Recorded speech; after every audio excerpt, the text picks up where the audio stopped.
1절부터 9절까지 같이 읽겠습니다. 그 후에 유대인의 명절이 되어 예수께서 예루살렘에 올라가시니라.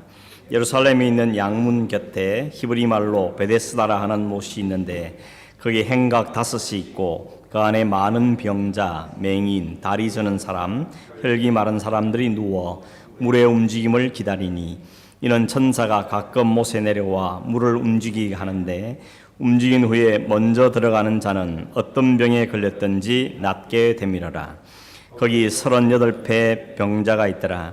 예수께서 그 누운 것을 보시고 병이 벌써 오래된 줄을 아시고 이르시되 내가 낫고자 하느냐. 병자가 대답하되 주여 물이 움직일 때에 나를 못에 넣어주는 사람이 없어 내가 가는 동안에 다른 사람이 먼저 내려가나이다.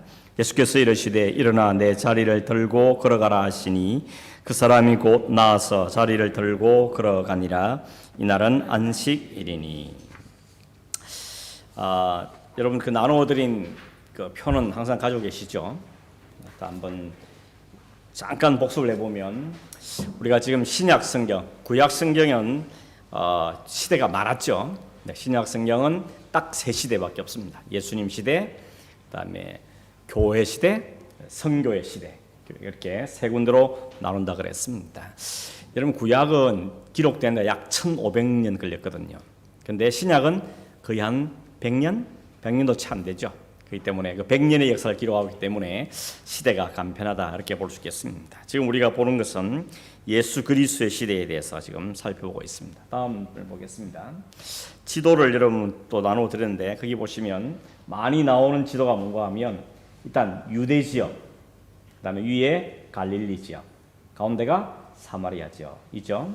이 유대 지역에 아주 이름 있는 지명들은 예루살렘, 베들레헴, 여리고 이런 지역들이 되겠고요. 자주 성장한 곳이 이리 올라가는 길에 예수님 들렀던 곳이 수가성 여기 있죠. 여기 있고 갈릴리 지역에는 예수님이 자라나신 이 나사렛 있죠. 나사렛 있고 예수님이 활동 많이 하시는 곳 중에 하나가 이 가버나움입니다. 가버나움을 많이 활동하셨고 오늘 성경에 또 오늘 공부에 등장하는 나인성 이런 곳들이 있습니다. 그리고 여기 있는 갈릴리 바다에서 사해바다에 있는 요단강 동편에 있는 데가볼리 지역, 거라사 지방, 가다라 지방, 베세다 들판 이런 곳들이 등장하는 지역이 되겠습니다. 여러분 나중에 지명 나올 때마다 이 딱 그림 그려놓고 이게 여기 있었구나 하는 것을 확인할 수 있도록 했으면 좋겠습니다. 그 다음 페이지 보겠습니다.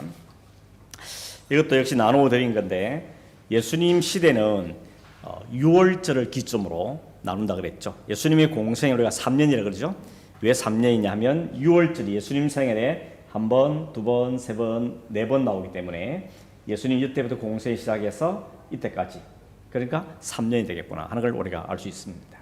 6월절 있기 전에 예수님 탄생과 성장의 시간들이 있는데 태어나시고 애굽에 가셨다가 다시 오셔서 나사렛에서 주로 자라시는 그게 예수님이 본격 사역하기 전의 모습이고 자라나서는 성전에 올라가서 12살 때 성전 올라간 이야기가 있죠. 그 다음에 공생을 시작했을 때 이때 공생 시작인데 30세 때 시작하시는데 이때 세례를 받으시고 또 뭐 있죠? 시험을 받고 5명의 제자를 부르시고 그런 다음에 예수님이 이 예루살렘으로 올라가시죠. 예루살렘에서 갈릴리로 가십니다. 그리고 갈릴리에서 있었던 첫 번째 기적이 가나 혼인 잔치 기적이 있었고 가버나움의 사역이 있었습니다. 그 다음에 6월절 맞이해서 예루살렘 올라가시죠. 예루살렘 올라가서 이 첫 번째 사이에 있었던 일들을 우리 지난주에 살펴보았는데 아주 중요한 사이 뭔가 하면 성전을 정결케 하는 사역이 있었죠. 그리고 니고데모를 만난 이야기 또 거기서 여러 가지 사역들이 있었습니다. 그런 다음에 다시 예루살렘에서 갈릴리로 올라가시면서 이 수가의 사마리아 성 여인을 만난 이야기가 기록되어 있고 갈릴리에 가셔서 가버나움을 중심으로 사역했던 이야기가 기록되어 있죠. 그중에 특별히 가버나움에서 전도했던 사역들이 있는 것이 지난주에 공부한 내용입니다. 오늘은 6월절 두 번째 6월절과 세 번째 6월절 사이에 있었던 일들을 다시 공부해 보겠는데 여러분 나눠진 표에 보면 예에 되어 있는 건 예루살렘을 말하는 거고 갈 되는 거는 갈릴리를 이야기하는 겁니다. 예수님이 내려오셨다가 갈릴리 올라가셨다가 또 예루살렘 내려오셨다가 이제 왔다 갔다 하시는 것을 우리가 보는데 그걸 보면서 추적하면서 보면 될 것 같습니다. 자, 오늘은 예수님께서 두 번째 유월절과 세 번째 유월절 사이에 행했던 일들에 대해서 조금 살펴보도록 하겠습니다. 거기에 어떤 일들이 있었는지는 지금 12가지 써놓았죠. 여기 나오는 표에도 보면 12가지가 있는데 베데스다 연못에서 38년 된 병자를 고쳐준 일, 그리고 12제자를 확정한 일, 세 번째는 산상수훈을 말씀하신 것, 네 번째는 백부장의 종과 나인성 과부의 아들을 고친 살리신 이야기, 그 다음에 세례요한의 질문인데 오늘은 여기까지 5번까지를 살펴보도록 그렇게 하겠습니다. 그리고 다음 주에 6번부터 12번까지 일들을 살펴보도록 하겠습니다. 뭐 한 사건 한 사건도 우리가 깊이 달아볼 부분이 있지만 조금 간단하게 지금은 좀 훑어가고 있는 이 역사를 따라가고 있기 때문에 아주 구체적으로 말지 않고 대충 중요한 부분들을 보도록 하겠습니다. 오늘 읽은 성경 5장 1절에 보면 그 후에 유대인의 명절이 되어 예수께서 예루살렘에 올라가셨다. 이게 두 번째 유월절 이야기하는 겁니다. 두 번째 유월절 맞아서 예수님이 예루살렘으로 올라가셨는데 그 예루살렘에는 뭐가 있다 그럽니까? 양문이 있고 양문 곁에 베데스다라고 하는 히브리 말로 베데스다라는 못이 있었다 이렇게 얘기하고 그 못에는 행각 다섯 있어요. 행각이라는 게 뭐죠? 뭐 누각 같은 거 있죠. 사람들이 쉴 수 있는 곳 그런 게 5개 있고 거기에 많은 병자들이 누워 있었다 이렇게 이야기하고 있습니다. 양문이라는 것은 말 그대로 양의 문입니다. 성전에 제사를 지내갈 때 양을 제물로 갖고 가잖아요. 그 양들이 통과하는 문이라 그래서 북쪽에 있는 문인데 그걸 양문이라 그러고 그 양문 바로 곁에 베데스다라고 불리는 못이 하나 있었던 겁니다. 근데 그 사람들이 여기 보면 환자들이 병자들이 많이 누워 있다 그러죠. 이유는 뭔가 하면 가끔 천사가 내려와서 그 연못에 내려오는데 그러면 그 천사가 내려오면 연못에 물이 막 움직이는 겁니다. 그때 물이 막 움직이기 시작할 때 제일 먼저 그 연못에 풍덩 뛰어든 사람은 무슨 병에 걸든지 다 낫는다는 겁니다. 이게 전설이죠. 전설 따라 삼천리라고 전설이 있는 겁니다. 그 사람들이 그 전설을 믿고 그 기회가 오면 거기에 재빨리 들어가기 위해서 많은 환자들이 그 주변에 누워 있었다는 것입니다. 학자들은 그 물이 동한 게 사실은 밑에 온천이 있어가지고 물이 이렇게 끌어오르면 물이 움직였다 이렇게 주장하는 것을 볼 수가 있습니다. 근데 중요한 건 뭔가 하면 여기 어떤 병자들이 있었는지 많은 병자는 특별히 3가지 종류의 병명이 나오죠. 하나는 맹인, 두 번째는 다리 저는 사람, 세 번째는 혈기 마른 사람 이렇게 되어 있습니다. 여러분 생각 잘 해보십시오. 그 많은 사람 병자들이 그 연못 주변에 딱 누워 있고 앉아 있습니다. 그러다가 물이 움직이면 제일 1등으로 뛰어들어가면 낫는 겁니다. 근데 이 사람들 중에 1등으로 들어갈 가능성이 있을까 없을까요? 병이 중하면 중할수록 일찍 들어갈 가능성은 낮아지는 것이죠. 뭐 손 좀 아픈 사람, 한쪽 팔 아픈 사람, 이 사람이 제일 유리할 거 아니에요, 그죠? 한쪽 팔만 아프니까 다리가 멀쩡하니까 빨리 뛰어갈 수 있는데 다리가 전다든지 눈이 안 보인다든지 이러면 1등으로 들어갈 가능성이 전혀 없는 겁니다. 근데 재밌는 건 뭔가 하면 이 베데스 연못의 히브리 말로 베데스다인데 베데스다 뜻이 뭔가 하면 은혜의 집이라는 뜻입니다. 벳이 집이죠. 벳엘 그럴 때 하나님의 집 이런 뜻이잖아요. 베데스다는 벳이 집이라는 거고 에스더 이게 은혜라는 뜻인데 베데스다라는 뜻이 은혜의 집이라는 뜻입니다. 근데 여러분 가만히 생각 웃기죠. 은혜의 집, 은혜가 뭡니까? 무료로 공짜로 또 하나님의 긍휼로 주어진 이런 은혜가 주어진 은혜가 있는 집이 이름인데 사실은 그 연못은 은혜는 다 없어졌죠. 뭐만 있습니까? 경쟁만 있는 겁니다. 여기 땅 하면 내가 먼저 가야지.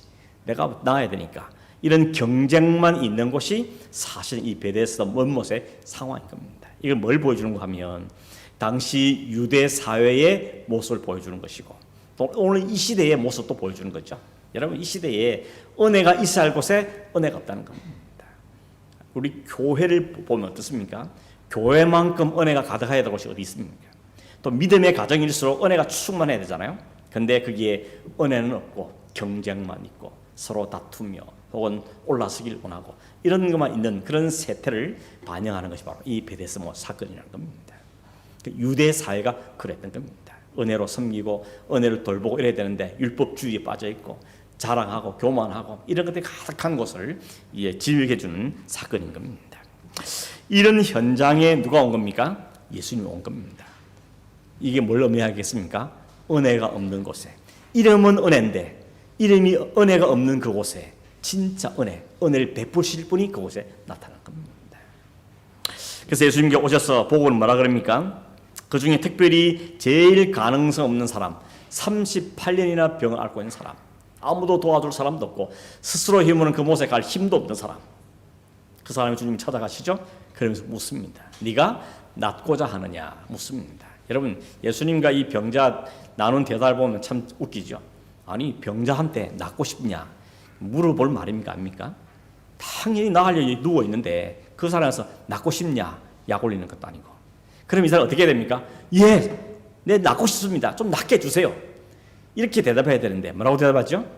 이렇게 대답했습니다. 주님, 물이 움직일 때에 나를 못에 넣어주는 사람이 없어서 내가 가는 동안에 다른 사람이 먼저 내려갑니다. 무슨 이야기입니까?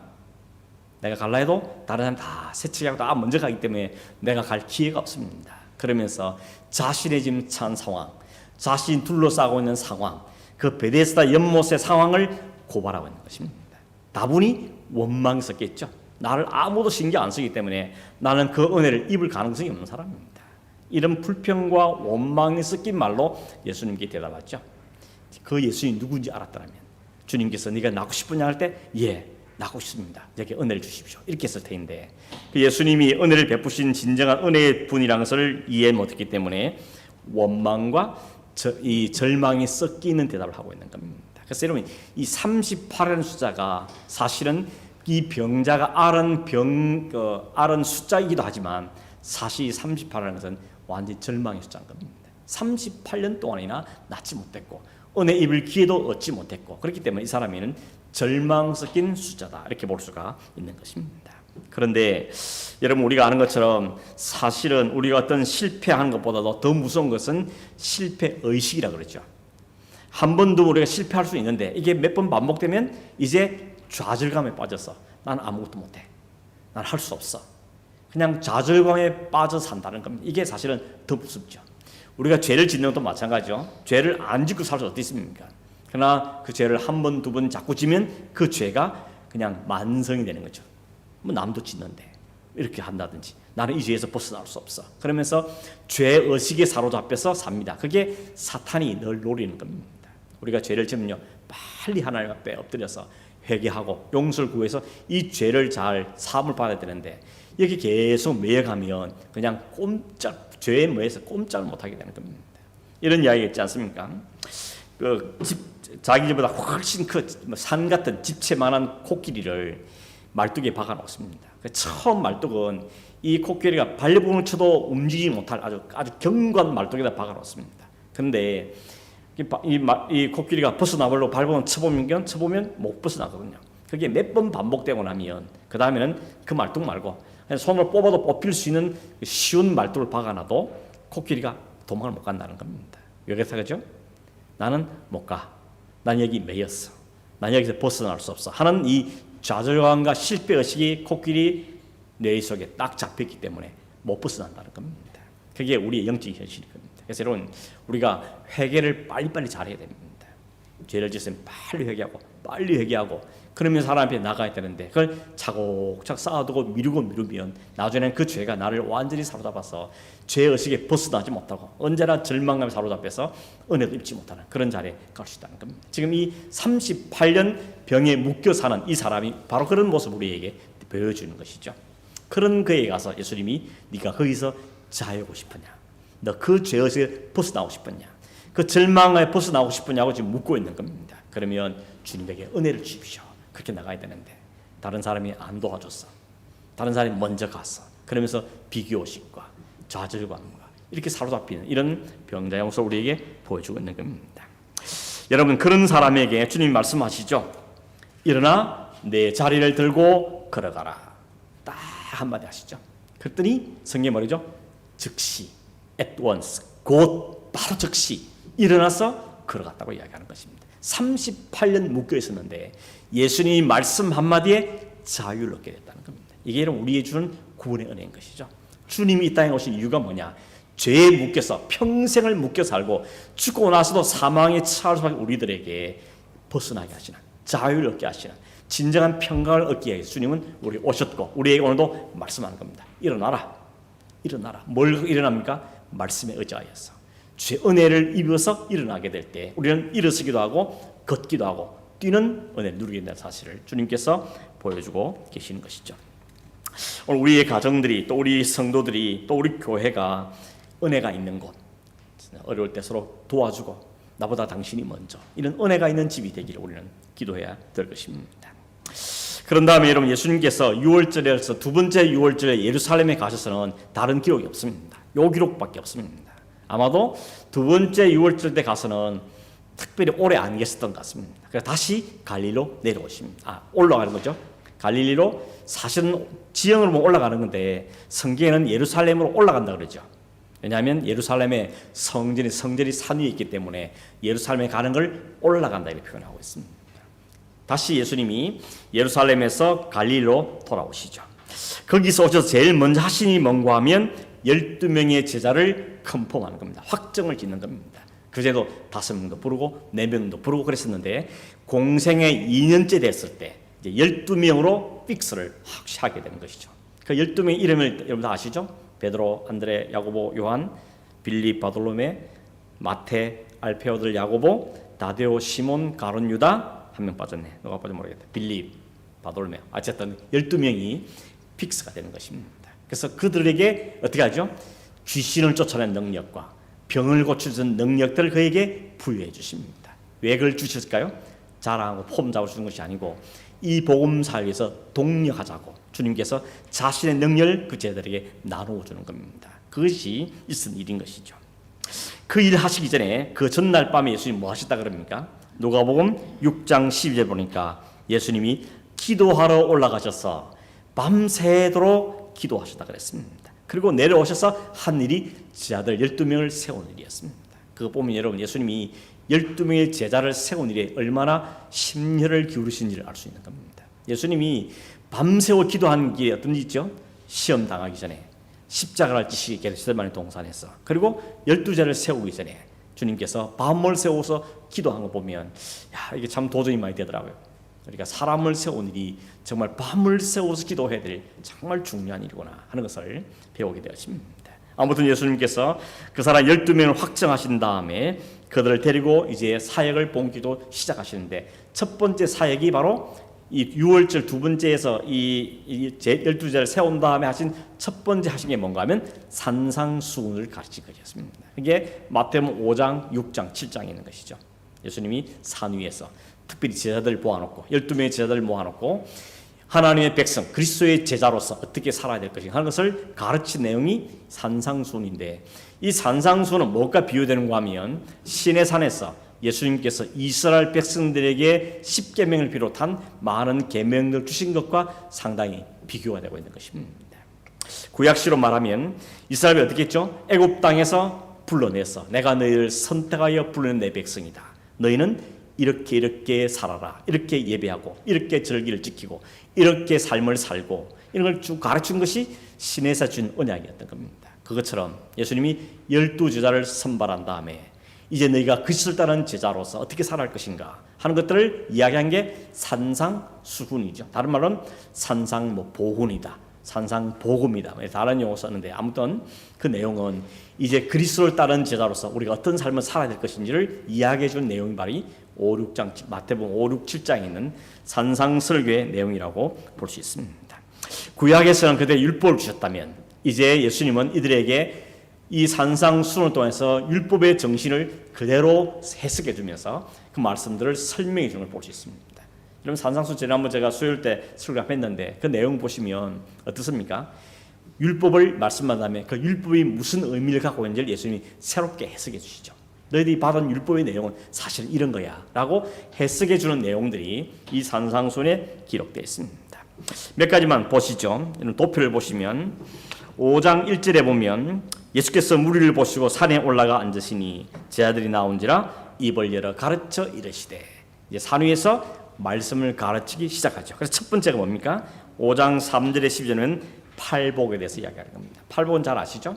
심령이 가난한 자, 애통한 자, 온유한 자, 의에 줄이고 목마른 자, 긍휼히 여기는 자, 화평케 하는 자, 그리고 의를 위해 핍박받는 자, 이런 자가 복 있는 자다. 그러니까 너희들 이런 자가 되란 말이 아니고요, 너희는 이런 자들이라고 말하는 겁니다.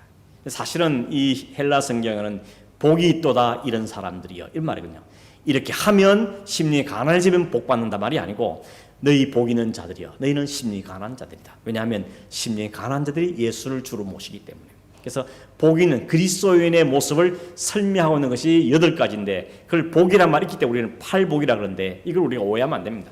8가지 복 받는 비결을 말하는 것이 아니고, 그리스도인이라는 그 복된 사람들에게 나타난 삶의 모습들 이야기를 합니다. 심령이 가난해져 있고, 자기에 대해서 제 애통하고, 그 다음에 남 불쌍히 이고, 의에 목말라 하고, 긍휼을 베풀고, 화평을 만들어가고, 의를 핍박도 받고, 이런 것이 바로 그리스도의 아이덴티티, 정체성이라는 것을 말하고, 그렇게 사는 것 자체가 너에게 복이다고 말씀하는 게 팔복의 내용인 것입니다.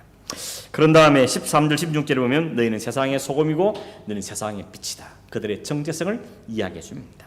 17절 20절에는 내가 온 이유는 율법을 폐하러 온 것이 아니고 율법을 완전케 하러 왔다고 말씀하신 다음에 그 다음에 몇 가지 계명들을 설명해 주십니다. 그게 첫 번째가 뭔가 하면 살인하지 말라죠.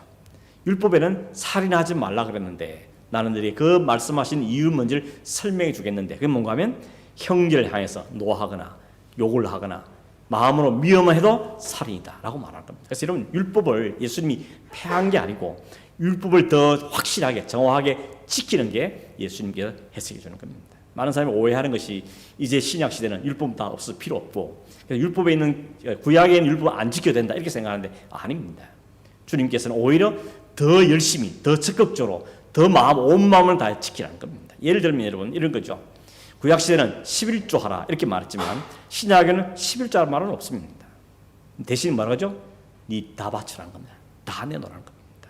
그러니까 꼭 11조 하기 싫은 사람이 어디 신약성에 11조냐면 이렇게 말하는데, 주님은 10분의 1을 냈던 의미는 뭔가 하면 네 전부를 드린 표현으로 드린 거다. 그러니 지금 너희들은 너 전부를 달라는 겁니다. 그래서 목숨을 다하고 힘을 다하고 뜻을 다하고 다 해서 하나님을 섬기라고 말씀하고 있는 거죠. 율법을 약화시킨 게 아니고 그 율법을 더 강하게 해석해주고 그 말씀을 지키도록 힘쓰게 하는 것이 바로 주님이 가르치는 거죠. 간음도 마찬가지죠.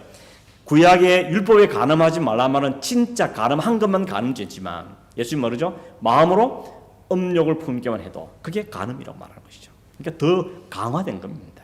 약화된 게, 율법이 약화된 게 아니라는 거죠. 헛맹세하지 말라는 거죠. 하늘로도 맹세하지 마. 그 과거에는 하늘로는 맹세하면 안 되고 뭐 이렇게 있지만 지금은 하늘도 안 되고 땅도 안 되고 아무것도 맹세하지 말라 그럽니다. 왜냐하면 사람은 맹세한 걸 지킬 만한 능력이 없기 때문이죠. 그래서 어떻게 하라죠? 옳으면 옳다, 아니다라고 하라는 겁니다. 거기서 지나가는 건 다 실수요, 죄가 될 수 있기 때문에 그렇게 말씀하는 것이죠. 그 다음에 원수죠. 구약에는 눈은 눈으로만 갚고 이는 이로 갚으라 그랬죠. 그 말은 그 넘지 말라는 겁니다. 다른 사람이 나에게 눈을 상하게 했으면 눈만 갚아야지, 너 눈 한쪽 상해서 너 눈뿐만 아니라 온몸을 죽이겠다, 그러면 안 된다는 겁니다. 그게 율법이었는데 예수님 뭐라 그러죠? 그게 아니고 예수님 적극적으로 해석하는 거죠. 오히려 오른뺨을 치면 왼뺨을 돌려대고, 겉옷 달라가면 속옷도 주고, 오리를 가자면 심리도 가주고, 오히려 더 적극적으로 말씀을 지키는 것을 이야기하는 것이죠. 그래서 원수를 대한 방법도 마찬가지입니다. 구약에는 이웃은 사랑하고 원수는 미워하라 했지만 예수님은 원수도 내 목숨처럼 사랑하라고 말씀하고 있죠. 예수님이 그렇게 사식을 우리에게 보여주는 것입니다. 6장에 넘어가면 사람에게 보이려고 의를 행하지 말라 그러면서 외식하는 것에서 경고하십니다. 특별히 그중에 3가지가 나오죠.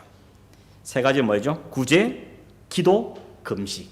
왜 이 3가지인가 하면요, 그 당시 이스라엘 백성들과 유대인들 가운데 경건을 측정하는 가장 척도가 3가지였습니다. 얼마나 구제하냐, 얼마나 기도하냐, 얼마나 금식하냐. 이걸 갖고 저 사람이 정말 신앙 좋은 사람이야, 저 사람 신앙 정말 훌륭한 사람이라고 평가했기 때문에 예수님은 이 3가지를 할 때 외식을 하면 안 된다는 겁니다. 남에게 보이려고 구제하고, 남 보는 데서 기도하고, 그죠?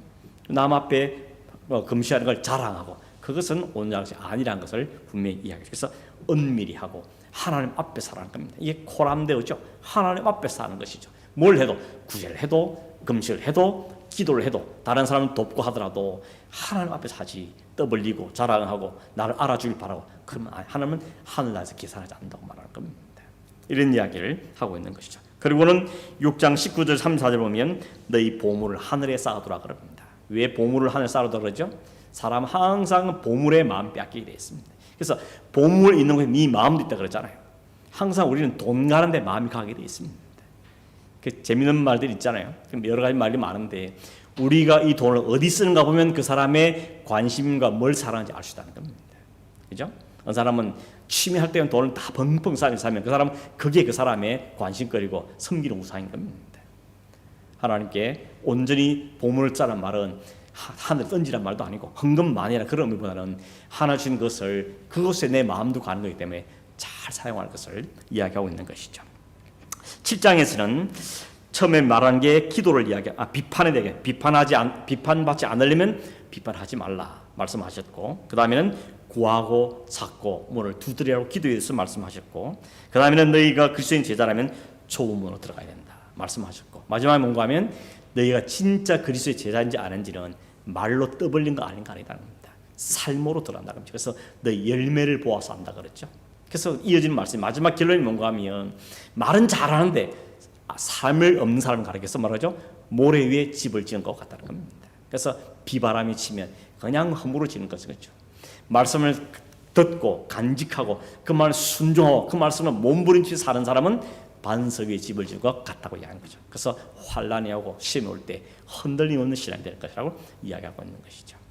이게 5장, 6장, 7장의 내용입니다. 예수님께서 제자들을 뽑으신 다음에 그 제자 앉혀놓고 차근차근 너희가 나를 따르면 그리스도의 제자가 되려면 그리스도의 삶을 살려면 이와 같은 삶을 잘 기억하고 살아야 된다 하고 가르친 것이 산상수훈인 것입니다. 이게 여러분 5장, 6장, 7장 석 장에 걸쳐 있다는 게 뭡니까? 그만큼 중요한 겁니다. 그리스도의 정체성 이걸 잘 유지해야 되는 것이죠. 여러분 5장, 6장, 7장 좀 자주 읽어보시기 바랍니다. 그리스도는 이런 사람이구나, 이렇게 사는 거구나, 이렇게 살도록 지원받았구나, 뭘 가고 평가받는구나 하는 것을 우리가 알 필요가 있는 것입니다. 마지막 절 7장 28절 29절 보면 예수님의 그 가르침에 사람들이 다 놀랐다 그랬습니다.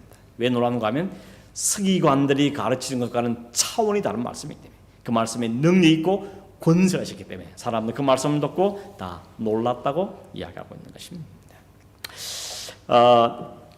그런 다음에 이제 어디로 가는가 하면 가버나움으로 주님께서 들어가십니다. 산에서 내려오셔서 가버나움으로 가셔서 거기에 백부장의 종을 고치는 사건이 누가복음 7장에 기록되어 있습니다. 간단히 보면 이렇죠.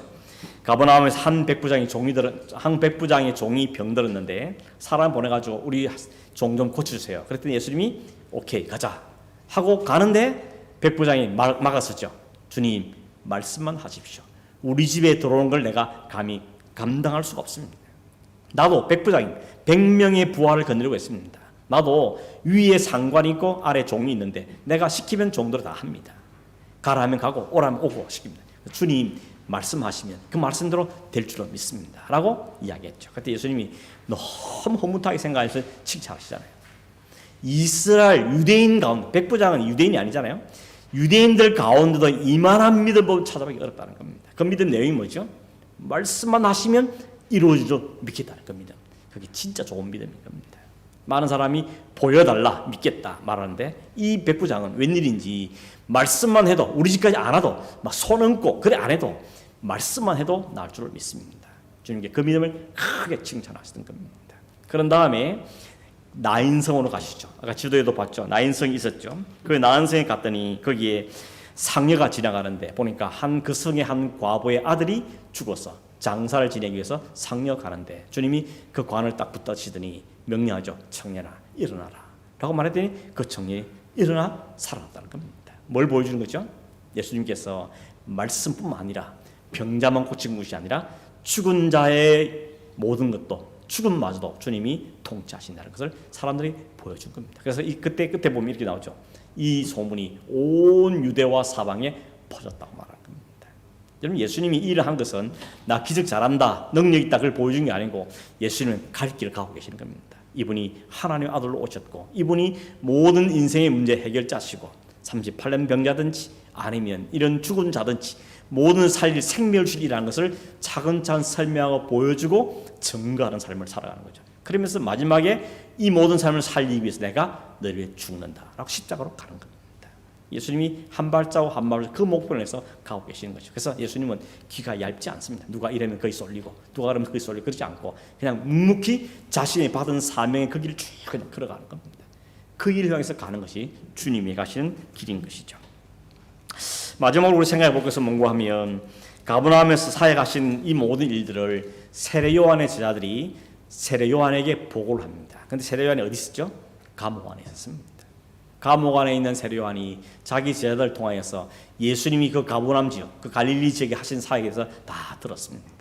듣고는 어떻게 하죠? 예수님께 2명의 자기 제자를 보내가지고 질문을 합니다. 무슨 질문했죠? 이렇게 말하죠. 오실 그이가 당신입니까? 아니면 우리가 다른 일을 기다려야 됩니까? 라고 묻습니다. 이 말은 무슨 뜻이죠? 주님, 당신이 진짜 하나님의 아들 메시아가 맞습니까?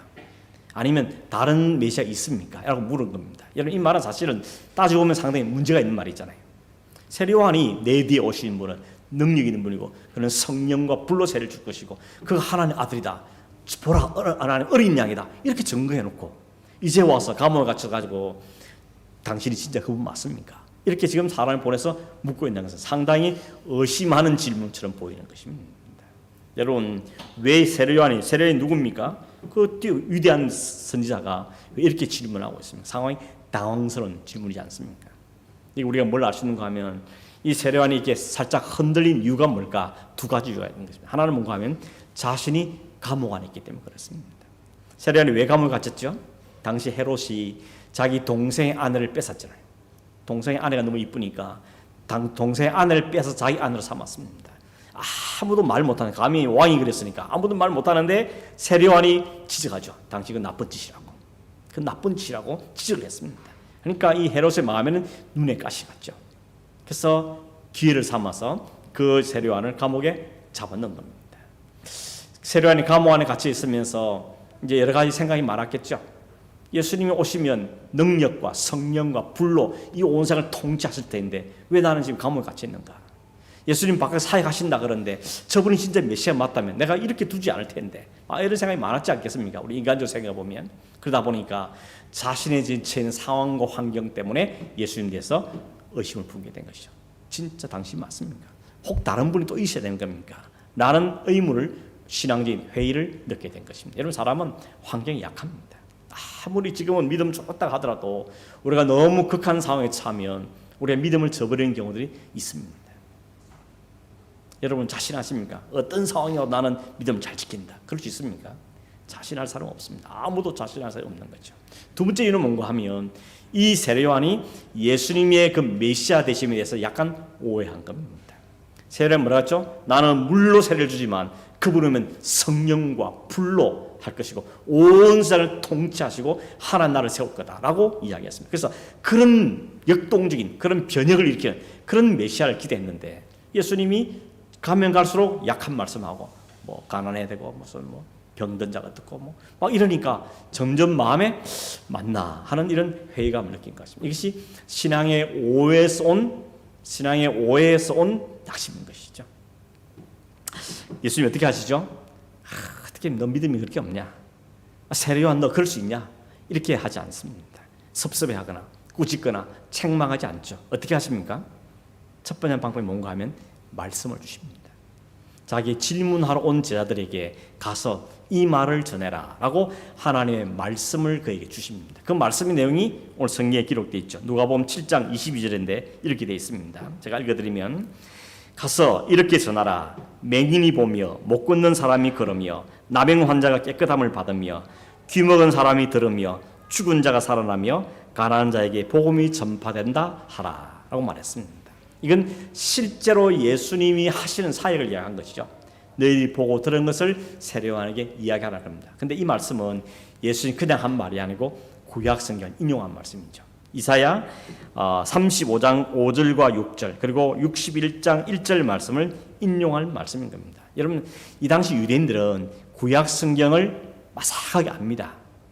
특히 이사야 같은 성경은 메시아를 예언하는 주로 서신서들이기 때문에 성경이 예언서이기 때문에 구약 사람들이 많이 알고 있습니다. 이 말을 딱 들으면 이사야가 한 말씀이고 하는 것을 세례요한은 어느 정도 알아듣는 겁니다. 예수님이 그 말씀을 뽑아서 주신 이유가 뭘까요? 네가 알고 있는 예언되던 그 이사야의 말씀이 지금 일어났다는 겁니다.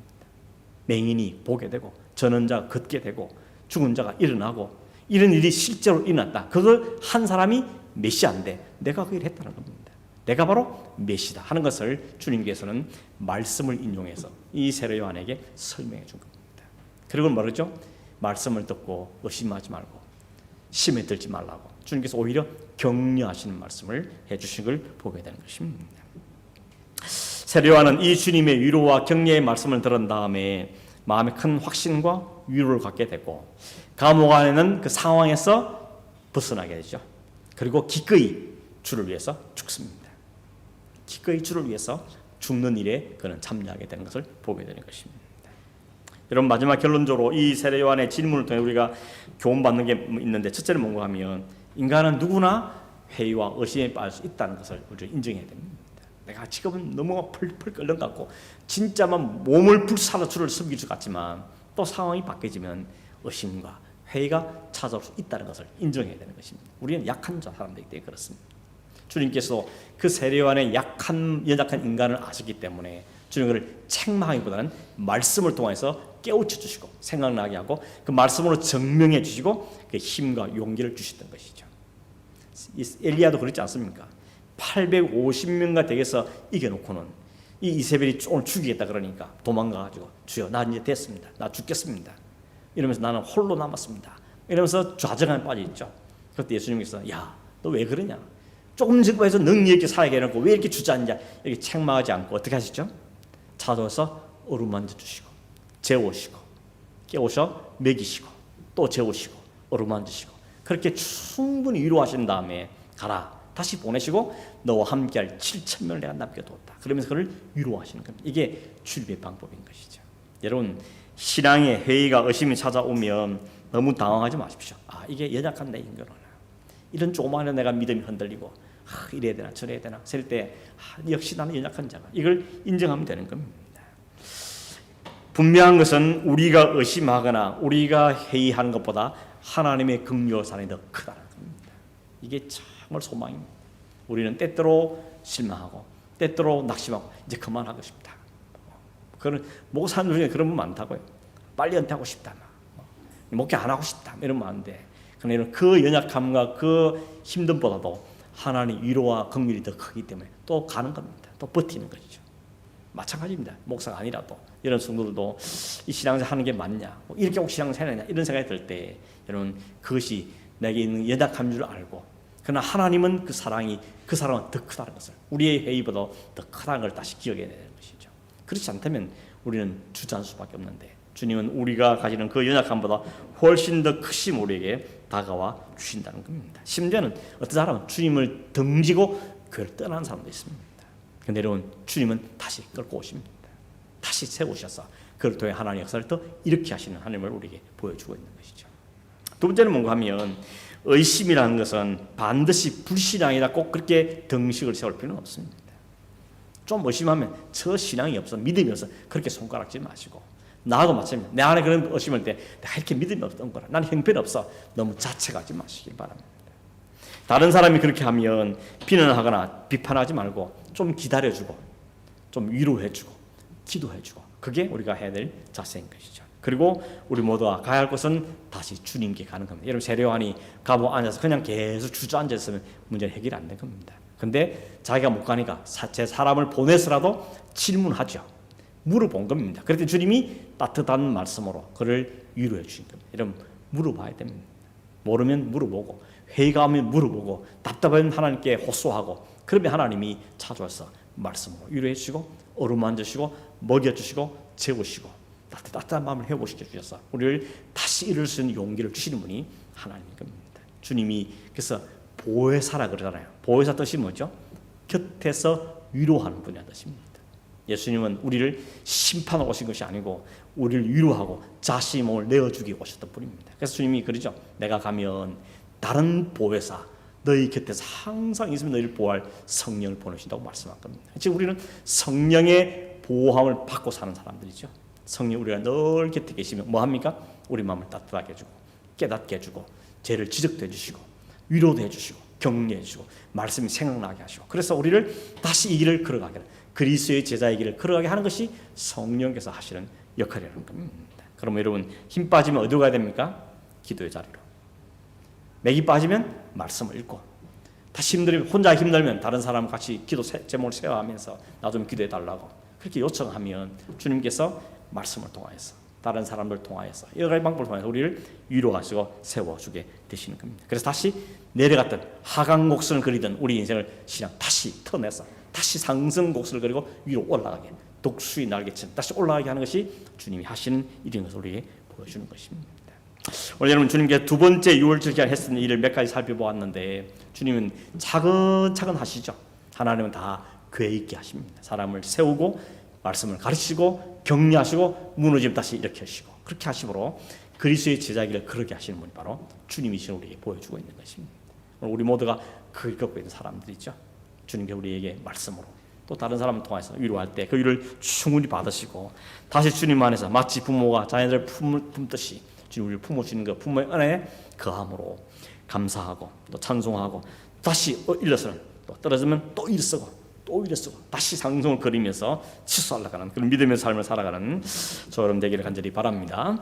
기도하겠습니다. 좋으신 하나님 감사합니다. 오늘도 주님께서 가시던 그 길을 우리가 살펴보면서 주님이 어떤 분이셨으며 무엇을 하셨으며 어떻게 대우하셨으며 우리를 어디로 이끌어 가신지를 보게 하셨습니다. 하나님 우리의 믿음의 걸음을 잘 걷게 하시고 감사함을 걷게 하시되 말씀을 부여잡고 걷게 하게 하시고, 우리가 실망하고 낙심할 때 다시 주님 앞에 엎드리며 주님께 물어보며 주의 도우심을 입어서 다시 치고 올라가는 믿음의 삶을 사는 저희 되도록 인도하여 주시고, 주님 가신 그 일 걷는 일에 후회함 없이 망설임 없이 감사함으로 따라가는 저들이 되게 도와주시옵시고, 주님이 그랬던 것처럼 좌우로 치우치지 않고 주님의 그 길만 바라보면서 믿음의 걸음을 날마다 걸어가는 우리 모든 성도되도록 도와주시옵소서. 그러하신 예수님의 이름으로 기도하옵나이다. 아멘. 하늘에 계신 우리 아버지여, 이름이 그렇게 여김을 받으시오며